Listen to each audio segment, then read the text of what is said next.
Who is Francisco Manuel? Greg claims that Queen Victoria had a son who was a legitimate heir to the throne in 1834, who was exiled to Portugal. His name was Marcus Manuel. Greg was backing Marcus's great-great-great-great-grandson, Francisco Manuel, as the rightful heir to the throne, long before claiming this right as his own. Together, Greg and Francisco, they wrote the Hidden King series. Now, funnily enough, this can't be found anywhere. It's unavailable on Amazon or anywhere else that I've tried to find it online. And I think this is because he backs Francisco as the rightful king in the books. After writing the series, Greg decided to cut ties with Francisco and claim himself as the rightful heir. So my questions are, what happened to Francisco? Why can no information be found on him? I've searched all over the internet. I found very little. Why can you not buy this series of books anywhere online?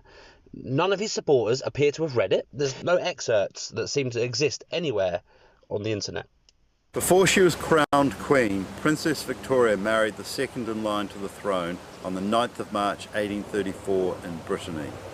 Exactly 7 weeks later, she gave birth to Prince Marcus Manuel. This was Victoria's firstborn and only legitimate child. Here is the letter from Queen Victoria to her firstborn Prince Marcus Manuel, dated St. Patrick's Day, 17th of March 1850, 39 days before he turned 16. Here is Queen Victoria's thumbprint in blood. It read, "Assemble him claimant."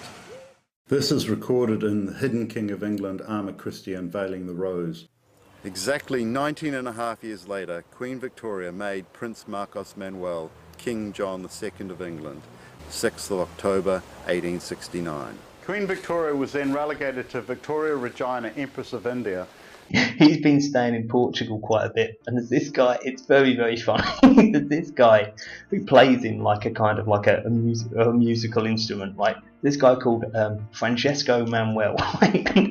He reckons like that his great-great-great-granddad was the only legitimate son of Queen Victoria, and this blind King George, who of some country or another, got her pregnant. They actually had got married, but then they had this kid, and then she decided to get married again, and then she got married to like gay Albert, and then all the other kids were like not even Alberts anyway, but because the other marriage hadn't been annulled, they didn't get divorced. It wasn't legitimate, and they're all not legitimate.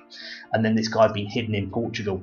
The problem with this is Greg said this is all proved by photos, and he's got these photos. And it's quite interesting because in royal photos you will notice the Queen is always bang, like pose photos, right in the middle.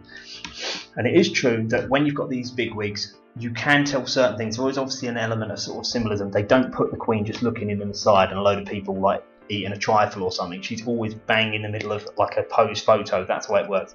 Now there are pictures of this little boy sitting there like that on a chair, and there's people on either side, like 3 people there, 3 people there. It does look like he's obviously important. But the point is, so he's got these pictures of this guy. Now, to prove that he's only got any link to this man is, you know, there is no proof.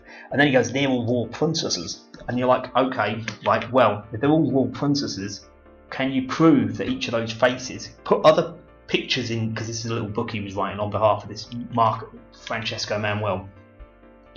He doesn't say, look, you've got these princesses, and here's the, you know, other pictures of them.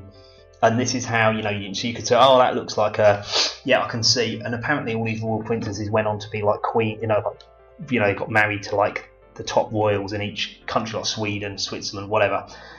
And, you know, all around Europe. So they were like the top princesses, the ones who'd marry the sort of basically the kings or the next best thing in each of the countries. But he never bothers doing this. And if you say, look, where's the pictures of these princesses? He goes, fucking, what's the point? If they can't be bothered to do the research, what's the point? And it's like, look, people don't read a book to then go and start looking on the internet. They want at least like the first step to be done for them. He wasn't interested. He wasn't interested in doing that.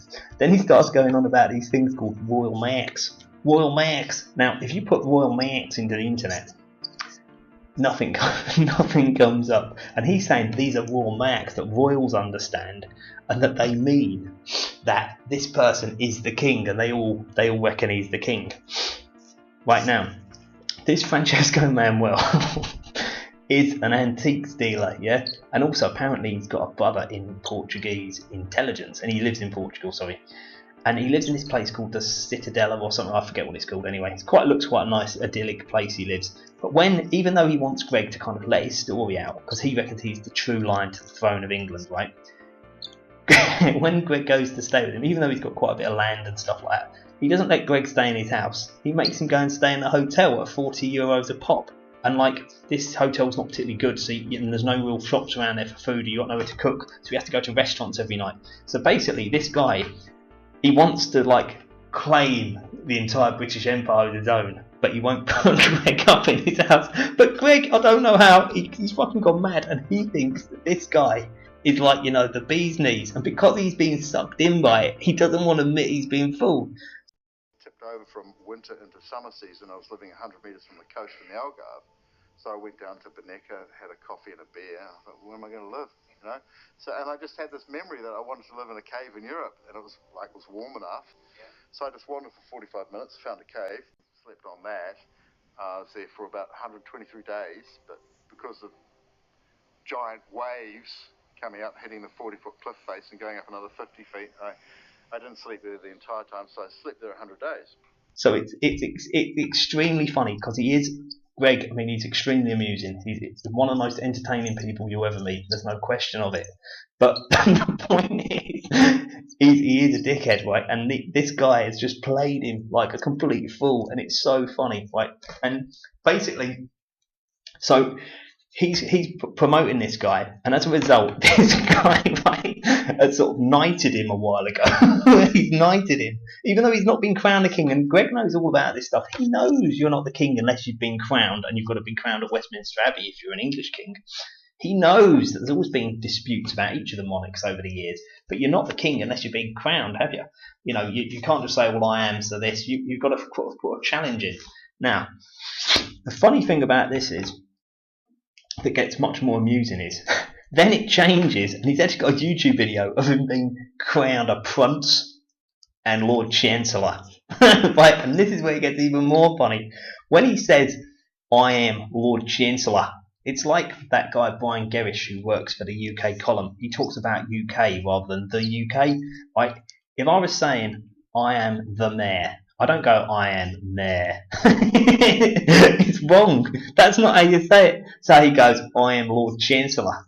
And it's so funny because it doesn't grammatically make any sense. Now, so basically he's been knighted a royal prince and Lord Chancellor. And it's like, no such thing. It's fucking hilarious, right? But the thing is, because he's so big-headed, and he sort of like goes around bullying anybody, you know, anyone who's not like extremely strong-willed, and even people who are, who just, you know, they just think he's a dickhead and just ignore him.